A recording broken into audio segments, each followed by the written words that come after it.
Have you been looking to buy a property but been concerned about all the things that could go wrong? Did your last purchase not go the way that you wanted?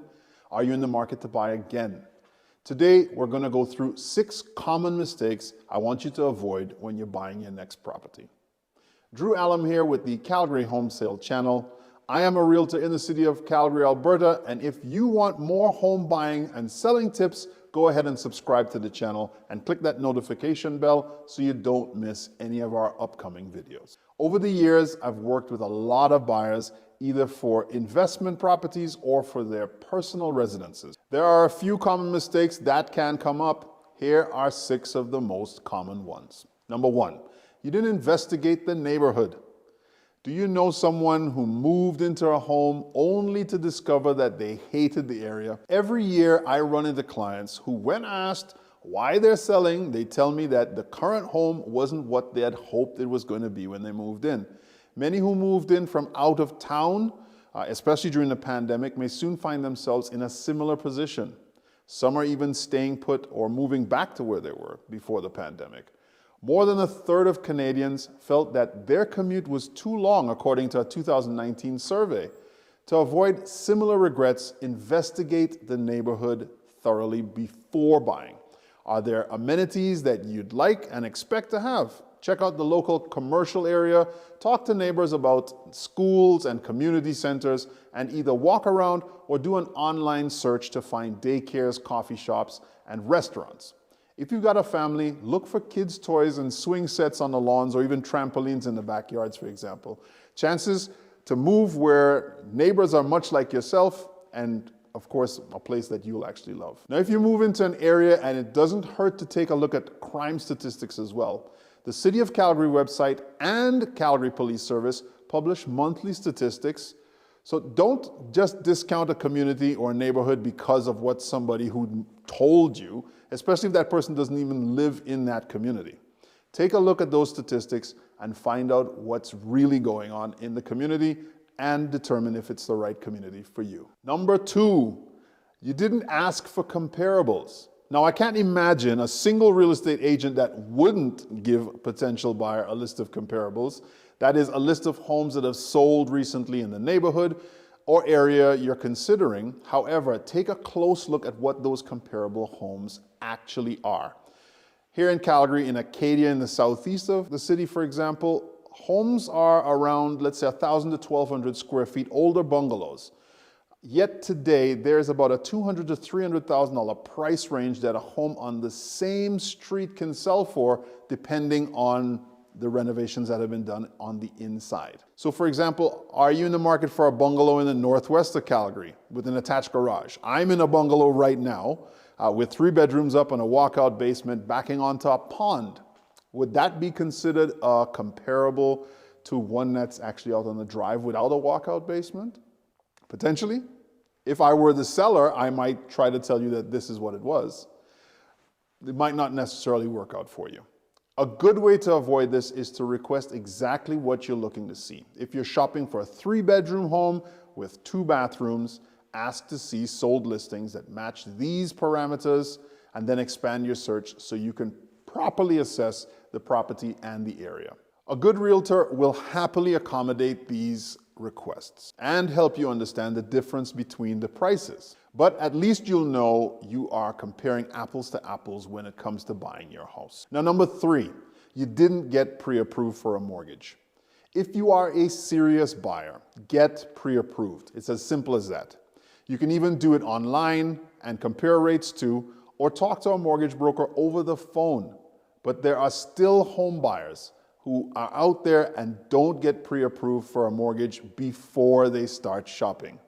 For many, the reason is they want to see what's on the market first. Now, what happens if you do find the perfect home in a hot seller's market like we're seeing now, and you can't get your stuff together in time to make your offer stick?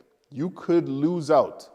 The easiest way not to get caught is to get pre-approved for a mortgage. It's simple and usually 30 minutes of your time if you have all of your paperwork in order.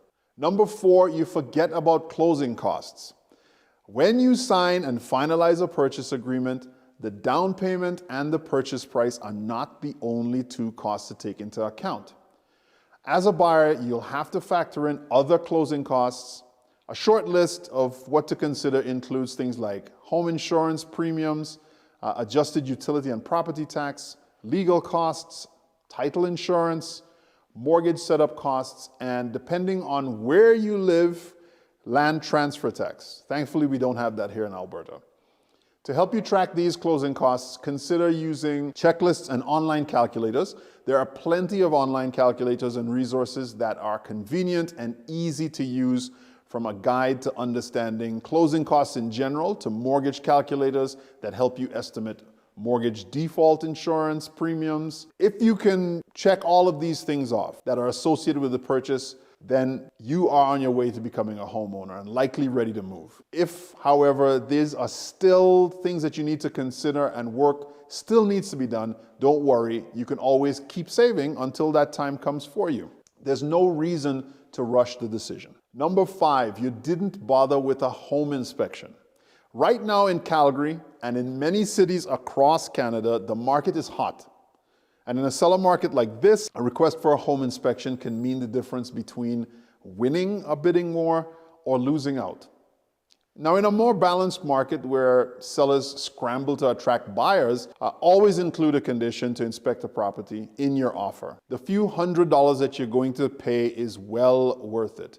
Very often, inspectors will uncover maintenance issues that need to be dealt with before they become major problems. But if you're shopping in a hot market and you found a property you like, consider booking a home inspection during your buyer viewing.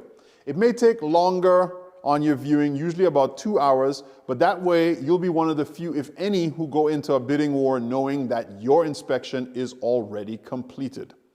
Some sellers' agents are actually doing a pre-sale home inspection if they're expecting a bidding war. Quite often, sellers will pay to have this inspection so that they would be ready for buyers who can come in with clean offers and all conditions removed. It doesn't hurt to ask. So take a look at the property inspection. As a matter of fact, anytime you can, take a look at your property inspection. And before we get into the last point on this video, make sure you subscribe to the channel. Click that notification bell so you see exactly when we post our videos. We've got, of course, upcoming more buyer and seller tips and great video tours. So, last up, number 6, you must not get your negotiations wrong. I can admit, dealing with the home purchase is always going to be a big undertaking and emotions can run high. While price is king in most real estate transactions, you can also negotiate on other terms. Factors like closing date, the list of inclusions and exclusions such as fixtures and appliances, any maintenance or repairs to be completed before closing day are all up for negotiation. If you find yourself really stuck on one term, examine the purchase contract. Is there another condition that you can be flexible on? If so, let it go. Very often, the best deals are the ones in which neither party walks away feeling like they won everything, but instead walk away feeling like they negotiated well. I'll give you an example.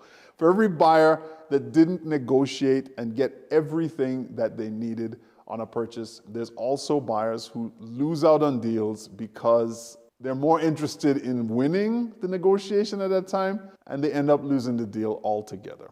Okay? Now, I had a property for sale, and the buyers that came in, the agent said that this was their dream house. But they were stuck on a negotiation to the tune of a couple $1,000s between what they were willing to pay and what the seller was willing to accept. Now, for all intents and purposes, the house was exactly what they wanted, but this buyer just wanted to win the negotiation. They were stuck on their final number, which was below market value, and left the negotiation after back and forth in the evening and decided that they were going to follow up with us, the sellers, the very next day to see if my seller was going to accept the final offer. Unfortunately, in that time, we received another offer, which ended up being higher, and the seller decided to go with that deal. We've got that under contract. I get a call, and of course, the buyer is now disappointed, asking if there's any way they can get back to the negotiating table. But at this point, the seller had already accepted and firmed up with another buyer. The difference in that last few dollars on what could have been their dream house, according to what they said, was going to be nominal when you look at the difference in what a mortgage payment would have been. But they were so tied to being the winner of the negotiation that they ultimately lost out. Now, have you had similar situations happen or know of any other common mistakes that you could be making as a buyer? Leave it in the comment section down below. Don't forget to like and subscribe. And if you're looking for more home buyer and seller tips, check out these videos here. Thanks for watching. My name is Drew, and I'll catch you in the next video.